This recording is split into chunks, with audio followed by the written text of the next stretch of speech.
बऱ्याचदा competitive exam आल्यात, इतक्या जवळ आल्यात आणि माझा कॉन्फिडन्स असा लांब गेलाय, काय करू काय?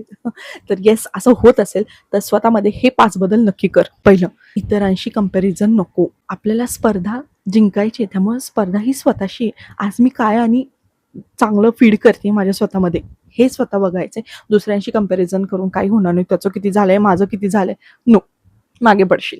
नंबर 2, रोज किती अभ्यास झाला यापेक्षा आज मी काय कंप्लीट केलं हे जास्त बघ, कारण हे जास्त महत्त्वाचं आहे.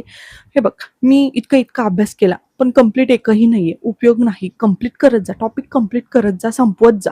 नंबर 3, छोटे टार्गेट ठेवायचे. आज ना मी हे पुस्तक ना आज येस उलथं-पालथं करणार आहे, काही उपयोग नाही, होणारही नाही. त्यापेक्षा आज मी दुपारपर्यंत 10 पानं पूर्ण करते किंवा संध्याकाळपर्यंत 15 पानं करते. छोटे टार्गेट असले की ते पटकन कंप्लीट होतात आणि कॉन्फिडन्स पण वाढतो. नंबर 4, जे आधी येतात ना त्या टॉपिक्सला मजबूत कर. म्हणजे जे सोपे आहे, तुझ्या हातचे वाटतात तुला, त्यावरती आधी फोकस कर. त्यानं तुला असं वाटेल की येस, माझा अभ्यास होत आहे आणि कॉन्फिडन्स आपोआप वाढेल. नंबर 5, रोज क्वेश्चन सॉल्व्हिंगची प्रॅक्टिस.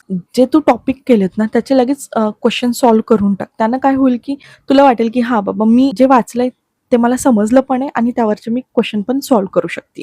तर येस, हे छोटेसे काही बदल होते, हे नक्की करून बघ, नक्की फायदा होईल.